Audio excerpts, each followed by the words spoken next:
More important than winning the elections is changing the course of Europe. Make sure that the Europe of the next 5 years and in my view the next 20 years and further is to change the course of Europe towards another Europe that puts more emphasis on the people instead of the banks, more emphasis on employment instead of the euro, for instance. Of course the euro is important, but by saving the euro we have created an awful lot of unemployment, inequality in Europe, and that needs to change because people are turning their backs to Europe, and that's the reason why they're turning their back, because there's no social Europe.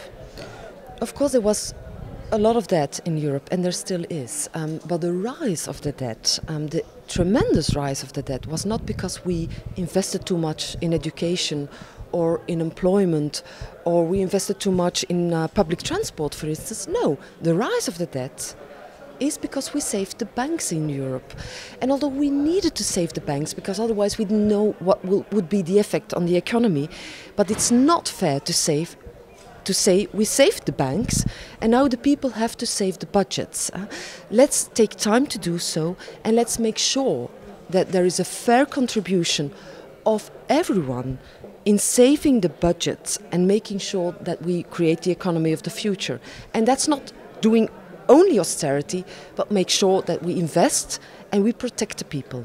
Maybe the top positions are still occupied by men, but what I see in my country, for instance, I'm head of the list. In the other part of the country, the Walloon part, Maria Arena is head of the list, she's a woman. I see a lot of women very active in the European Parliament.